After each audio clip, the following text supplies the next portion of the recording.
안녕하세요, 에리얼입니다. 오늘 제가 소개해드릴 전시는 예술의 전당 한가람미술관에서 진행되고 있는 마리로랑생 전입니다. 사실 이 전시가 사진 촬영을 허용하지 않는 전시여서 제가 아쉬운 대로 이렇게 도록을 구매해 왔거든요. 그래서 도록은 굉장히 잘 돼 있어요. 그래서 여러분과 도록을 같이 보면서 제가 개인적으로 마음에 들었던 작품, 그리고 만약 전시를 직접 보러 가실 거라면 그 전에 알아두셨으면 좋을 것들, 사실들 아니면 작품들 이런 거 살짝살짝 같이 보면서 얘기를 나눠보려고 하는데요. 최대한 너무 격식 있게 설명을 하고 싶지는 않고 그냥 전시 갔다 온 친구가 그 전시 어땠는지 말해준다 이런 느낌으로 봐주셨으면 좋겠어요. 저도 최대한 캐주얼하게 말씀을 드리려고 해요. 네, 일단은 이 전시 자체에 대해서 얘기를 드리기 앞서서 제가 마리 로랑생의 작품을 처음 봤던 건 파리의 오랑주리 미술관에서였는데요. 오랑주리 미술관에 그 샤넬의 코코 샤넬 있잖아요. 그 로랑생이 코코 샤넬을 그린 초상화하고 또 몇 점 이렇게 소장되어 있어요. 그래서 사실 근데 또 요번 전시 같은 경우에는 일본에 있는 마리 로랑생 미술관에서 작품을 다 들여온 전시여서 아쉽게도 그 코코 샤넬의 작품을 볼 수는 없어요. 코코 샤넬을 그린 작품을 볼 수는 없지만 그럼에도 불구하고 제가 말씀을 드리는 이유는 제가 그때 딱 여러 다른 화가의 작품들과 함께 마리 로랑생의 작품을 처음 봤을 때 단 몇 점을 봤을 뿐인데도 마리 로랑생이구나. 그 다음에 작품을 봤을 때 이거 마리 로랑생 아닌가 하는 생각이 들었거든요. 그러면서 생각이 난 이야기가 제가 외국 오디션 프로그램을 즐겨봐요. 이렇게 보는데 한 번은 어떤 심사위원이 그 참가자한테 만약 여기 성공해서 가수가 된다면 어떤 가수가 되고 싶냐? 그러는 거예요. 그래서 그 사람이 저는 에드시런 같은 가수가 되고 싶다 이러는 거예요. 그래서 저는 보는 입장에서 에드시런 그렇지 너무 좋은 가수고 너무 유명해진 가수고 훌륭한 가수지 라고 생각을 하지만 그 사람의 이유가 더 기억에 남는 게 라디오에서 에드시런의 목소리가 나오면 누구든지 누가 불렀는지 듣지 않아도 이거 에드시런이다 라고 알 수 있다는 거죠. 근데 그게 예술가로서 참 쉽지 않은 거잖아요. 어떤 하나의 작품만 봐도 뭐 그게 노래던 뭐 문학이던 이렇게 그림이던 한 작품만 봐도 이게 이거 이 사람이구나 라고 알 수 있는 게 쉽지 않은데 마리 로랑생 같은 경우에 작품을 몇 점만 보셔도 그 이후에는 이거 로랑생 같은데 이거 로랑생 구도인데 로랑생 느낌인데 딱 아실 수 있을 것 같아요. 특히나 이번 전시는 160점 정도나 되는 많은 작품들이 왔기 때문에 쭉 보시면서 로랑생의 스타일에 익숙해지실 수도 있을 거고 그리고 물론 변화가 있죠. 이제 뭐 살아가면서 스타일이 조금씩 변하고 이런저런 시도도 아티스트니까 해보고 그런 것들이 있어요. 그래서 그런 거를 발견하시는 것도 재밌을 거고요. 예를 들어서 이 시기 때쯤에 이 사람의 삶에 이런 일이 있었다는데 그림은 이런 식으로 바뀌었네? 그러면 이 일 때문인가? 뭐 연인 때문인가? 뭐 부모 때문인가? 뭐 이런 식으로 생각을 해보실 수 있을 것 같아요. 네, 그렇게 보면 될 것 같고 전시에 대해서 본격적으로 말씀을 드리면 딱 전시장에 들어가시면 맨 처음에 벨 에포크로의 초대라는 섹션이 있을 거예요. 작은 섹션인데 거기서는 그림을 직접 전시하는 것은 아니고 벽면에 이제 그 로랑생의 어린 시절, 뭐 청년 시절, 그리고 중장년 시절 이렇게 해가지고 노년 시절까지 그런 흑백 사진들이 벽에 전시가 되어 있어요.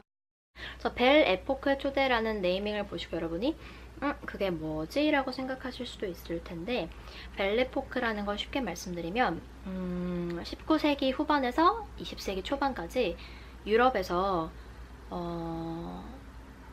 세계대전이 터지기 전까지 뭐 문화, 문학, 음악, 뭐 그림, 예술 이런 것들이 막 융성했던, 문화적으로 융성하기도 했던 시기고 뭐 사회가 굉장히 좋았죠. 그래서 경기도 황이고 막 소비가 팡팡 막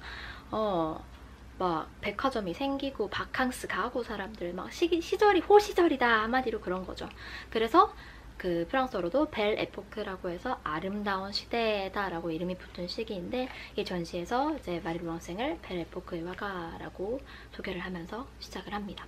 이 벨 에포크풍에 대해서 좀 더 궁금하시거나 아니면 나랑 잘 맞는 것 같다라고 생각하시는 분은 제가 이 책을 가져와 봤어요. 이주은 작가님의 지금 이 순간을 기억해 라는 책인데요. 벨 에포크 산책이라는 부제가 붙었어요. 그래서 벨 에포크 시기의 작가나 그림들에 대해서 굳이 전공자가 아니어도 쉽고 재미있게 읽으실 수 있도록 쓰인 책이어서 시간 나실 때 교양 도적으로 한번 읽어보시면 좋을 것 같아요. 그리고 영화 같은 경우에 많이들 아시는 미드나잇 인 파리 보시면 벨 에포크가 어떤 풍의 시대였는지 조금 더 감을 잡으실 수 있을 것 같기도 합니다. 네. 그렇게 벨 에포크 시대를 보고 나서 이제 본격적으로 전시에 들어가는데요. 첫 번째 세션이 청춘 시대라고 이름이 붙은 시대예요. 제 눈에 제일 먼저 들어왔던 그림은 이거였거든요. 자화상이었어요. 사진을 보고 나서 들어갔는데 딱 자화상이 하나 있었어요. 벽면에 가벽에. 근데 제가 이 전시가 굉장히 기획이 잘 됐고 큐레이션이 잘 됐다고 느낀 이유는 이렇게 그 자화상이 하나 있고 그 벽이 세워진 뒷면에 딱 돌아가면 자화상이 하나 더 있어요. 요렇게. 근데 요 앞에 자화상이 1904년에 그려진 자화상이고요. 그 바로 뒷면이 1905년이에요. 근데 여러분 느끼시겠나요? 자, 4년의 그림에서는요. 저는 개인적으로 내가 자화상을 그리면, 내가 화가고 그림을 잘 그릴 수 있는 화가고 자화상을 그리면 뭐 예쁘게, 그러니까 예쁘다는 거에 다양한 저희가 있겠지만 그래도 더 보기 좋고 더 예쁘고 행복한 모습을 그릴 것 같거든요. 저는 자화상이니까. 근데 요 시기 1904년에 그림 자화상을 보시면 썩 행복해 보이지 않아요. 표정 자체도 그렇고. 그리고 이렇게 눈이나 입술 같은 것이 조금 퉁퉁 부어있는 모습인데 그 도슨트 해주시는 분께서는 그 마리가 스스로를 못생겼다고 생각을 하고 오히려 그런 못생겼다고 마음에 들지 않는 부분을 부각시킨 그림이다라고도 하시더라고요. 참고로 도슨트가 굉장히 좋았습니다. 저 도슨트 시간이 되시는 분들은 맞춰서 들어보시면 좋겠고 오디오 가이드도 굉장히 잘 되어 있습니다. 그래서 그냥 그림을 보시기보다 같이 보시면 더 좋은 전시인 건 확실한 것 같아요. 그래서 이렇게 자화상이 이게 하나 있는데 좀 뭔가 우울해 보이고 그렇죠. 그리고 이거 자체가 이제 목판에 그려진 거예요. 목판에 유화로 그려진 건데 원래는 캔버스에 보통 그림을 그리잖아요. 근데 이때는 초창기 이제 그림을 한창 시작하고 그닥 그림으로 유명하지 않았던 때여서 그 목판에다가 그림을 그렸다. 경제적 사정이 여의치 않아서 목판에다 그렸다. 이렇게 설명이 돼 있더라고요. 그런데 이제 이 그림을 그리고 나서 조금 더 인정을 받게 되고 본격적으로 학교에서 공부를 받게 되고 조르주 브라크라는 유명한 화가에게서 인정을 받고 작품을 팔고 막 이런 식으로 다른 의뢰를 받아서 작품을 팔고 그러다 보니까 이제 자신감이 좀 생긴 듯한 표정이죠. 뭔가 화가로서의 이고가 확립된 듯한 표정. 그리고 도슨트께서는 설명을 하시기를 이때와 이때의 차이점은 4년과 5년의 차이점이 5년에 연애를 시작했다. 그래서 사랑받는 여자의 모습 이런 거를 보여주는 그림이라고 보시면 되겠습니다. 네.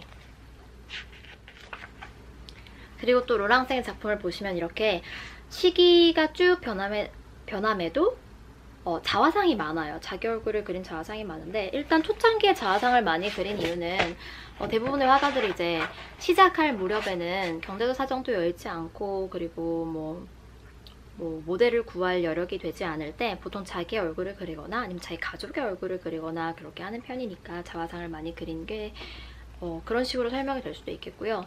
그리고 또 그녀의 가정적인 배경을 보자면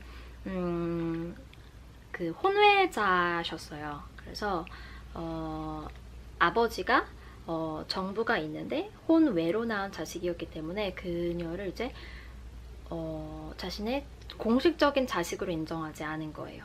그래서 한간에는 이제 그녀가 남성들에 대해서 그래서 뭐 그닥 긍정적인 그런 이미지를 갖고 있지 않았다라는 이야기가 있고 그래서 뭐 도슨트께서도 설명하시기를 그래서 여성에 대한 묘사가 굉장히 많은데 오히려 남성은 뭐 연인상 같은 거가 드물게 등장하기는 하지만 남성만을 이렇게 초상화로 그린 게 많지는 않다. 여성을 그린 것에 비해 많지는 않다라고 설명을 하시기도 하는데 그렇게 이해를 한번 해볼 수도 있을 것 같아요. 근데 그게 또 하나의 이해하는 시각이 항상 맞는 건 아니지만 왜냐면 작가의 일생과 그 작가의 그림이 항상 이렇게 100% 뭔가 맞아떨어지는 게 아니기도 하니까요. 그냥 참고 정도로 생각을 해주시면 될 것 같아요. 이런 배경이 있는 사람이었구나, 이런 아픔을 겪은 사람이었구나, 그 정도로 생각을 해주시면 될 것 같아요. 네, 그렇게 해서 자화상 2개를 봤습니다. 그리고 이제 마리로 학생이 화가로서의 입지를 이렇게 좀 다지고 조르주브라크라는 유명한 화가에게서 굉장히 좋은 인상을 남겼다고 했잖아요. 그래서 그가 마리로 학생을 세탁선이라는 곳으로 데리고 가요. 세탁선이라는 곳은 말 그대로 세탁선, 배인 것 같지만 사실은 몽마르트 근처에 있는 하나의 건물이에요. 근데 그 건물이 가운데 이렇게 통로가 있고 옆에 방들이 다닥다닥 있는 게 배의 그 선실을 닮았다. 그래서 세탁선이라는 이름이 붙었다라고 하는데, 그 세탁선에서 이제 아무래도 그때는 집세가 비싸고 하니까 아티스트들이 한 군데 모여가지고 아틀리에 같이 형성을 해서 어떤 예술가 커뮤니티를 만들었던 거죠. 집값이 싼 곳에. 그런 곳이었는데 거기에 있었던 사람이 바로 피카소였어요. 그래서 그 피카소가 그 유명한 작품 모마에 가면 있는 그 뮤지엄 오브 모던 아트 가면 있는 아비뇽의 처녀들을 거기서 그렸다고 합니다. 네, 그 마리로 학생이 피카소를 여기서 만나게 되고 이렇게 피카소의 초상을 그리게 됩니다. 피카소를 그린 그림이어서 더 그런지 모르겠지만 피카소 그림의 그런 입체파적인 거, 입체파적이라는 건 정면에서 본 거, 측면에서 본 거 다 그것의 본질을 가장 잘 나타낼 수 있는 딱 그 에센스만을 합쳐서 만드는 것이죠. 그래서 보통 눈이 이렇게 옆으로 되어 있으면 정면 눈이 아니어야 되는데 조금 이집트 그림 같이 그렇게 만들어지는 그림인데요. 그 영향을 받은 피카소의 그림을 보실 수 있고요. 그리고 피카소가 이때 마리로 학생을 그녀의 Love of her life, 그 일생의 사랑인 기욤 아폴리네르에게 소개를 해주게 됩니다. 근데 그 기욤 아폴리네르라는 사람은 문인이에요. 시인이에요. 근데 되게 낭만적이게도 피카소가 그 아폴리네르에게 소개를 해줄 때 아폴리네르의 그 책에 여기 그 도록에도 나와 있어요. 어제 자네의 부인과 만났어. 자네는 아직 그녀를 모르지만 말이야. 라고 하면서 소개를 해줍니다. 네, 낭만적이죠. 그래서 그렇게 운명적인 상대와 만남을 시작하게 됩니다. 네. 그리고 나서 또 보시다 보면 아까 말씀드린 것처럼 이렇게 다양한 자화상이 나오죠. 네, 이렇게 같은 사람임에도 분위기가 굉장히 다르고 이렇게 변화해 나가는 모습, 새로운 시도들. 이때 입체파 작가들, 야수파 작가들, 야수파라고 하면 쉽게 생각하면 색채를 굉장히 강조했다 정도를 기억하시면 되는데 그런 작가들의 영향을 받은 듯한 그런 변화가 나타나는 시기입니다. 네, 그렇게. 그리고 또 파랑 같은 경우에는 마리로 학생은 파랑색을 가장 우아한 색깔이라고 평가를 했다고 해요. 그래서 제가 오늘 파란색 옷을 입었습니다. 촬영하는 와중에 해가 져가지고 이제 조명을 켰어요. 이번에는 파시달이라는 작품을 같이 볼게요. 파시달이라는 작품은 그 마리로 학생과 기욤 아폴리네르의 관계, 연인 관계를 보여주기도 한다라고 해석되기도 하는 작품이거든요.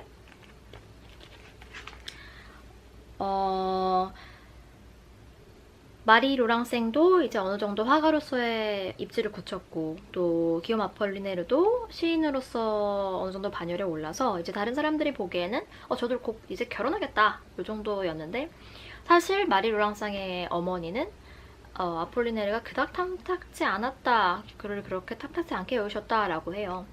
또 연인 사이의 일은 사실 뭐 두 사람만이 알겠지만 1911년에 일단은 둘 사이에 좀 삐걱거렸다는 그런 이야기들이 있고, 그런 와중에 1911년에 이제 루브르 박물관에서 모나리자가 도난을 당하게 됩니다. 근데 그 엄청난 스캔들의 용의자로 지목된 사람이 기욤 아폴리네르예요. 그래서 사실 결과적으로는 그가 범인이 아닌 게 드러나서 5일 정도 만에 풀려나긴 했지만 그런 큰 스캔들과 그런 일련의 과정들이 연인 관계에 있어서 또 안 좋은 역할을 하게 됐다라고 해석을 많이 합니다. 그래서 결국에는 그 두 사람이 결별을 하게 되고요. 그 둘의 결별을 다룬 시 미라보다리를 아폴리네리가 발표를 하게 되고 그것이 또 굉장히 인기를 끌게 됩니다. 사실 미라보다리라는 시가 우리나라에서는 그렇게 유명한 시가 아닌데 프랑스에서는 뭐 교육과정에서 다 같이 배우고 암송하기도 하는 그런 유명한 시라고 해요. 그래서 그 둘이 좋아했던 장소인 그 미라보 다리가 이 그림에도 사실 나와 있습니다. 뭐 마리에게도 소중한 추억이었던 거는 똑같나 봐요. 그래서 이렇게 나와 있고, 또 여기 이렇게 배에서 노를 젓고 있는 사람을 아폴리네르로 묘사를 하고 있고, 여기 이 조상을 마리라고 해석을 하는데 그리스 로마 신화의 세이렌이라고, 왜 그 골짜기 같은 곳에서, 그 계곡 같은 곳에서 바다에서 계곡으로 가는, 거기서 이제 기다리고 있다가 배가 지나가면 뭐 아름다운 노래를 불러서 선원들을 현혹시킨 다음에 물에 익사시키는 그런 존재, 세이란이라는 존재가 있잖아요. 그런 존재로서 본인을 묘사해서 둘 사이에 이제 좋지 않은 관계가 드러나는 작품이라고 해석이 되기도 합니다. 네, 그렇게 파시다이라는 작품을 보시면 될 것 같고요. 둘의 관계를 보시면 될 것 같고, 그리고 그러고 나서 이제 마리가 다른 남자를 만나는데 자기보다 10살이나 어린 독일인 귀족을 만나게 됩니다. 그래서 그와 결혼까지 하게 됩니다. 그 무렵에 그려진 그림이 바로 이것입니다. 책 읽는 여자. 근데 사실 이 그림은 정말로 그냥 전시장에 가서 한번 꼭 보시라고 추천드리고 싶어요. 사실 도로그의 색감이 전시에 실제로 전시된 그 그림의 색감을 다 담지는 못한 것 같아요. 이 작품 같은 경우에는. 그래서 가능하시면 꼭 직접 가셔서 한번 보셨으면 좋겠는 작품입니다. 네.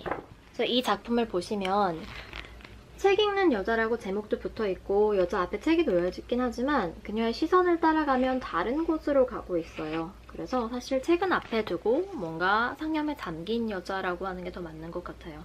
근데 이것을 이제 그녀의 삶에 투영해서 이해를 해보자면 이 시기에 마리의 어머니께서 돌아가시게 됩니다. 그런데 아까 설명드렸다시피 혼외자로서 어머니와의 교류가 굉장히 깊었던 마리였기 때문에 그것으로 인한 상실감도 굉장했을 것이고, 또 인생에서의 큰 사랑이었던 아폴리네르와 이별을 하기도 했는데 그러고 다시 결혼이라는 커다란 또 인생의 결정을 하게 됐기 때문에 굉장히 생각이 많은 시기였겠죠. 그런 본인의 마음을 어느 정도 투영한 그림은 아닌가라고 해석이 될 수도 있을 것 같습니다. 실제로 보셨을 때 이 분홍 색감이 굉장히 좋은 그림이라서 꼭 가셔서 한번 보셨으면 좋겠어요. 네. 제 두 번째 전시 공간은 망명시대라고 이름이 붙어 있는데요. 망명이라는 이름이 붙은 이유는 아까 전에 마리가 독일인 남편과 결혼을 했다고 했잖아요. 1914년에 결혼을 하게 되는데 아시다시피 1914년에는 세계 1차 대전이 발발을 하게 됩니다. 그래서 신혼여행에 가 있는데 전쟁이 나는 거예요. 선전포고를 한 거예요. 그 전쟁 선전포고가 이뤄진 거예요. 그래서 마리는 프랑스 사람인데 그 남편은, 새로 결혼한 독일인 남편은 독일 사람이잖아요. 독일이니까 독일 사람이겠죠. 네, 독일 사람이잖아요. 그래서 독일이 프랑스에게 선전포고를 했기 때문에 어쨌거나 두 개다가 전지가 될 거고, 그래서 일단 마리의 현재 신부는 독일인하고 결혼했으니까 독일인이 되어버린 거예요. 그래서 프랑스로 가면 적국 사람이 되니까 갈 수가 없고, 또 독일로 가자 하니 남편이 독일이니까 그럼 참전을 해야 하잖아요. 그래서 둘 다 갈 수 없는, 오도 가도 못하는 상황에서 그들은 결국 스페인으로 망명을 떠나게 됩니다. 그래서 망명 생활을 하게 되는데, 둘의 그 국적 자체가, 원래 국적 자체가 독특하기 때문에 스파이로 굉장히 오해를 많이 받았고, 그래서 너무 힘들었던 시기라고 해요. 그래서 그때 시기의 작품을 보여드리면, 특히나 자화상이 많은데요. 뭐 자화상이라고 이름 붙이지는 않았지만 자화상이라고 해석되는 그림들이죠. 이렇게 수감자라고 그려진 그림입니다. 이 시기 작품에는 이렇게 격자무늬, 체크무늬로 표현된 것이 많은데 이게 갇혀있는 그런 모습을 나타낸 거라고 해요. 그리고 얼굴 자체도 굉장히 회색소로 표현이 됩니다. 그래서 갇혀서 힘든, 뭔가 자기 고국에 돌아가고 싶은데 갈 수 없는 그런 상황을 나타낸 그림들이라고 보시면 되고, 근데 왜 격자무늬인데 핑크색이지? 하는데 이때 그리운 파리를 핑크색으로 많이 나타냈기 때문에 격자무늬의 건너편이, 그러니까 그를 가리고 있는 것이 아니라 그 외면이 핑크다라고 생각하시면 될 것 같아요. 이런 수감자란 그림이 있었고, 또 인상 깊게 보았던 그림은 이 그림, 굉장히 저는 인상 깊게 보고 엽서도 하나 사왔어요. 그래서 그리고 있는 것은 뭐 파랑새나 파리라는 것을 여전히 그리고 있는데 현실은 회색조인 거죠. 그렇지만 마음에는 핑크빛 파리가 있는 거예요. 그리워하고 있는 거죠. 그래서 그런 모습이 굉장히 잘 전달이 되고 그리움이 표현이 돼서 개인적으로는 인상 깊었던 그림입니다. 네, 이제 세 번째 섹션인 열정의 시대에서는요, 마리가 그 이전에 독일인 남편과 이혼을 하고 나서 이제 프랑스인으로서의 국적을 다시 되찾게 되고 프랑스 파리로 돌아오는, 이제 전쟁도 끝이 났고 그래서 파리로 돌아오게 돼요. 이혼 같은 경우에는 남편이 워낙 술에 심취를 했고 술에 빠져 있었고 그래서 부부관계가 계속 좋지 않고 파국에 치닫다가 결국에는 이혼을 하게 되고요. 그 이후에 이제 프랑스로 이제 다시 프랑스인이 된 거니까 프랑스로 돌아와서 파리에서 화가생활을 하는데 이제 굉장히 다시 성공을 하게 됩니다. 그래서 열정의 시대라고 이름을 붙인 것 같기도 해요. 화가로서 굉장히 성공을 하게 되고 그 시기 자화상이 이것입니다. 그래서 이제 머리를 짧게 자른 것처럼 보이는 모습인데요. 이 전 시대, 망명시대라고 이름 붙여준 시대에서 보였던 격자 무늬는 사라졌고 근데 워낙 유명한 화가가 되다 보니까 이제 조금 당황스러운 느낌이 보이기도 한다라고 해석이 되기도 합니다. 그래서 근데 또 개인적으로는 아직까지 조금 이제 우수에 잠긴 듯한 그런 표정이 남아있는 것 같기도 해요. 막 행복한 모습은 아닌, 약간 옅은 미소를 짓고 있긴 하지만 그렇지 않나요? 여러분은 어떻게 생각하시는지 모르겠어요. 네. 보도록 하고요. 그 다음엔 네, 제가 아주 좋아했던 이 말과 소녀라는 작품, 다른 작품들에 비해서 크기가 길고 컸던 작품인데요. 마리가 말이라는 동물을 굉장히 좋아했다고요. 마리가 말이라는 동물을 굉장히 좋아했다고 합니다. 근데 또 제가 개인적으로 조금 말을 닮았거든요. 그래서 굳이 말을 안 해도 되는 얘기를 왜 하는지 모르겠지만 어렸을 때 별명이 말이었어요. 그래서 친한 친구죠. 뭐 김말이 이렇게 김씨거든요. 그렇게. 그래서 굉장히 애착이 가더라고요. 말 이렇게 예쁘게 그려주니까. 그래서 말이란 싫어하지 않아요. 말 너무 아름다운 동물이잖아요. 네. 이렇게 말과 소녀를 그린 그림 한번 봐주시면 좋겠습니다. 아, 마리는 말을 참 좋아했구나 이렇게 생각하시면서 봐주시면 좋을 것 같고요. 네, 마지막으로 살펴볼 세션은 성수기 시대라고 이름 붙어진 공간인데요. 세계 대공황을 거치고 또 2차 대전까지 터지는 그런 일련의 순간들이 다 담긴 시기예요. 그런데 마리의 작품에서 보면 사실 전쟁의 그림자라든지 사회적 어려움 같은 것이 그렇게 많이 드러나지는 않고요. 오히려 그녀가 계속해서 천착해왔던 그런 거, 뭐 소녀, 꽃, 아름다움 같은 주제들이 계속해서 반복되고 있는 것을 볼 수 있습니다. 그래서 그렇다고 그녀가 그것에 영향을 아예 받지 않은 것은 아닌데 본인이 생각하는 또 긍정적인 것들을 화폭에 많이 담으려고 했던 것 같아요. 네. 그래서 이렇게 뭐 진주, 그녀가 좋아했던 소재인 꽃이나 진주 같은 것들이 많이 쓰여졌고 반복적으로 여성들을 그린 그림이 많은 건 여전하고요. 노란색이라는 전에 쓰지 않던 새로운 색을 써보는 이제 아티스트의 오랜 아티스트 생활을 했으니까 이제 새로운 시도를 해보는 거죠. 그래서 노란색이 많이 사용이 되게 되고요. 또 원래 가지고 있던 글씨가 악화돼서 색깔이 더욱 선명하게 사용되는 것이다 라는 평도 있습니다. 그렇게 보시면 되고 또 제가 좋아하던 작품은 요 꽃과 비둘기라는 작품인데요. 너무 좋아서 그 엘자 파일도 하나 기념품으로 사왔습니다. 네. 근데 제가 딱 보기에는 뭔가 유명한 그 캐드 키드 쓴 그 패턴 있잖아요. 그 패턴을 연상시키기도 했는데 이건 테피스트리라는 것을 만들기 위한 밑그림이었다고 해요. 테피스트리는 쉽게 생각하면 옛날에 유럽 같은 곳은 건물이 돌로 돼 있으니까 우풍이 많이 있잖아요. 겨울에는 춥잖아요. 그래서 이렇게 직조물을 크게 짜가지고 벽에 덮어놓는다든지 하는 식으로 양탄자같이 크게 만들어서 덮어놓는데 그걸 그냥 천으로 하는 게 아니라 이렇게 모양을 짜는 거죠. 근데 바로 짤 수 있는 것이 아니니까 이렇게 그것을 바탕에 되는 그림을 그리는 거죠. 그래서 전시장이 또 큐레이션이 굉장히 잘 돼 있다고 느낀 것이 그 테피스트리 일부도 이렇게 전시를 해두었으니까 한번 같이 보시면 좋을 것 같아요. 네. 그리고 마리가 이렇게 그림을 그렸을 뿐만 아니라 무대, 제가 따로 언급드리지는 않았지만 직접 가서 작품을 보시면 뭐 무대 연출, 무대 의상, 뭐 그런 것들까지 뭐 수채화, 뭐 일러스트레이션 아니면 보그 표지 이런 것들까지 정말 다양한 활동들을 해왔다는 것도 보실 수 있을 겁니다. 제가 또 여기서 다 말씀드리면 또 전시에 가셔서 또 새롭게 보시는 게 없으면 또 재미가 약간 덜할 수 있잖아요. 그러니까 조금씩 전시에 어떤 게 더 있을까 생각하시면서 가보시면 좋을 것 같아요. 그리고 아마 마지막에서 두 작품 정도만 더 얘기를 해볼까 하는데요. 요거는 푸른 옷을 입은 수잔 모로라는 작품이고요. 이 작품 역시 실제로 가셔서 보시면 색감이 더 선명하고 분명할 것 같습니다. 아까 한번 말씀을 드렸었잖아요. 마리가 파란색을 가장 우아한 색, 가장 고급스러운 색이라고 생각했다고 했는데 그 파란 옷을 딱 입혔죠. 다 꽉 채워서 입혔죠.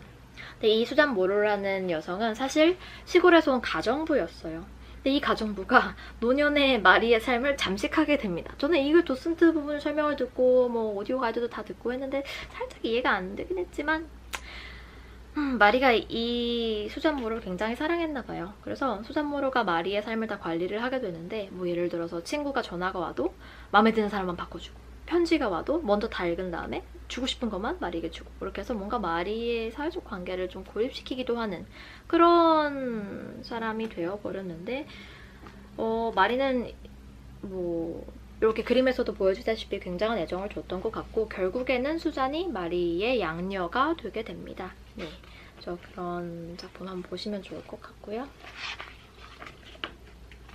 네, 그리고 마지막 작품 소개를 드릴게요. 이 세 명의 젊은 여인들이란 작품의 경우에는 마리가 10년에 걸쳐서 제작한 작품이라고 하는데요. 실제로 굉장히 크기도 큰 작품이기도 하고 이 전시장에서 유일하게 촬영을 허용하는 작품이기도 합니다. 네, 이렇게 플래시 없이 사진을 찍으실 수 있는 작품이에요. 그래서 마리가 좋아했던 도상들이라든지 아니면 이 미라보 다리 그리고 마리가 이제 새로 쓰게 된 색감들 이런 것들이 잘 보여지는 마리의 예술세계를 집대성한 작품이라고도 보실 수 있을 것 같아서 작품 앞에 직접 서보시고 그 아우라를 느껴보시고 하면 좋을 것 같습니다. 네. 그래서 그 마리가 이렇게 10년에 걸쳐서 작품을 만들고 나서 56년에 돌아가시게 되는데 요 미라보다리 아까 기욤 아폴리네르와의 관계에서 미라보다리가 계속 나왔잖아요. 그런 것처럼 마지막까지는 기욤 아폴리네르를 생각한 것 같아요. 그래서 장미와 아폴리네르와 나눴던 그 시다발을 같이 묻어달라라고 하셨다고 하네요. 마지막까지 로맨틱한 모습을 그런 세기의 연예인의 관계를 볼 수 있는 그런 일화였습니다. 네, 그렇게 전시를 보시고 또 이 전시에서 흥미로운 것이 전시 마지막 부분에 이 전시에서 다뤄지는 시를 필사할 수 있는 뭐 직접 써볼 수 있는 부분도 있고요. 그런 섹션이 있어서 직접 이렇게 따라 써볼 수도 있고 또 현대 작가, 우리나라 작가가 마리의 작업 세계, 작품 세계를 해석해서 현대 설치 작품으로 바꾸는 섹션이 있는데 저는 그 작품이 굉장히 좋았어요. 색감이라든지 아니면 구성이라든지 이 마리의 이런 느낌을 이렇게 바꿨구나 해서 굉장히 좋았거든요. 그래서 여러분도 꼭 한번 보시고 저와 같은 감동을 아니면 저보다 더한 감동을 느끼실 수 있었으면 좋겠습니다. 네, 그래서 여기까지 짧게 또 캐주얼하게 얘기를 하려고 했는데 또 진지한 얘기를 하게 되고 뭐 그렇게 리뷰를 마쳤네요. 네, 여러분 즐겁게 봐주셨으면 좋겠고요. 또 실제로 이 영상을 보시면서 마리의 작품이나 마리의 인생에 대해서 관심이 가셨다면 꼭 한번 가셔서 사실 저랑 제가 뭐 관계 있는 전시는 아니지만 제가 굉장히 좋게 봤던 전시이기 때문에 또 우리나라에서 잘 소개되지 않았던 화가이고 드물게 열린 전시이기 때문에 꼭 가셔서 한번 보셨으면 좋겠습니다. 네, 그럼 시청해주셔서 감사합니다. 바이바이. 그리고 제가 조명이 자꾸 찍는 와중에 해가 자꾸 지고 왔다 갔다 하면서 조명이 자꾸 바뀌어서 보기 불편하셨던 분들께 죄송함을 심심한 사과를 드리면서 영상을 마치도록 하겠습니다. 그럼 다음 영상에서 뵐게요.